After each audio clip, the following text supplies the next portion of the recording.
도저히 감당할 수 없는 어려운 일이 우리에게 닥쳤을 때 대부분 우리는 괴로워서 눈물을 흘립니다.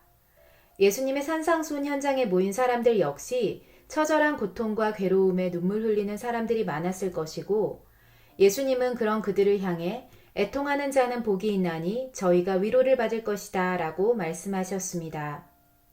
예수님 당시의 사람들은 자신들이 해결할 수 없는 영적인 죄의 문제를 해결하기 위해 제사장을 찾아갔습니다. 제사장은 그들이 지은 죄에 대해 대신 하나님께 제사를 드릴 권위를 부여받았기에 사람들은 자신의 죄를 용서받기 위해 성전에서 파는 희생제물을 사서 제사장에게 가지고 갔고, 제사장은 그를 위해 희생제사를 드림으로 그들의 죄는 용서받을 수 있었습니다. 그런데 어떤 사람이 유대교 정결법에 따라 깨끗한 상태가 아니라면 그들은 성전에 들어갈 수 없었습니다. 또 어떤 사람은 너무 가난하여 제사장이 검증할 만한 희생제물을 성전에서 살 수 없었습니다. 그는 자신의 집에서 직접 희생제물을 가지고 올 수 있지만, 제사장은 유대교 검증 과정에 따라 자신들이 지정한 곳에서 사지 않은 희생제물은 받지 않았습니다. 이런 일들로 인해 만성적인 질병을 가진 사람들이나 경제적으로 넉넉하지 못한 사람들은 성전에 접근하는 것조차 금지되었습니다.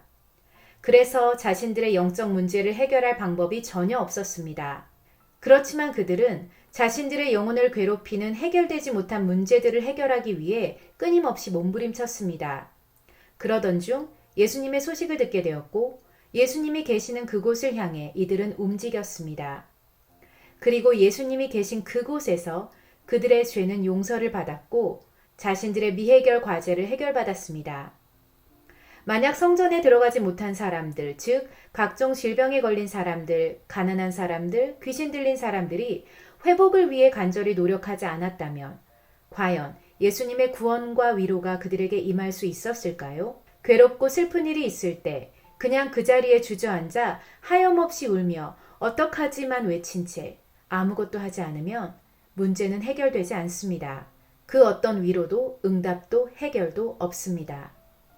하지만 문제를 파악하고 그 문제를 해결하기 위한 노력의 과정을 거친다면 분명 그 과정 안에서 문제 해결을 받을 수 있을 것입니다. 해결되지 못한 죄의 문제를 해결하기 위해 예수님을 간절히 찾았던 사람들이 예수님을 만났던 것처럼 말입니다. 나오미와 룻의 이야기 역시 애통하는 자가 받는 위로의 복에 좋은 예가 됩니다.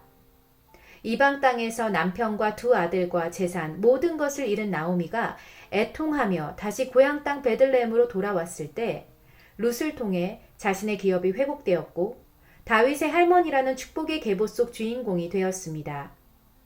만약 나오미가 슬퍼하며 문제 앞에 주저앉아 버렸다면 하늘의 위로도 축복도 받을 수 없었을 것입니다.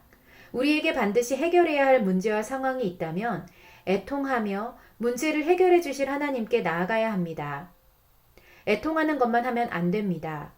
예수님은 그분의 제자들이 예수님이 떠나실 것을 슬퍼하고 있을 때 이렇게 말씀하셨습니다. 나를 위해 울지 말고 너와 내 자녀를 위해 울라. 그리고 또 말씀하셨습니다. 자기를 부인하고 자기 십자가를 지고 나를 따르라고. 우리가 애통해하며 흘린 눈물과 주님을 간절히 따르는 과정을 통해 우리는 하나님의 참된 위로를 경험하게 될 것입니다.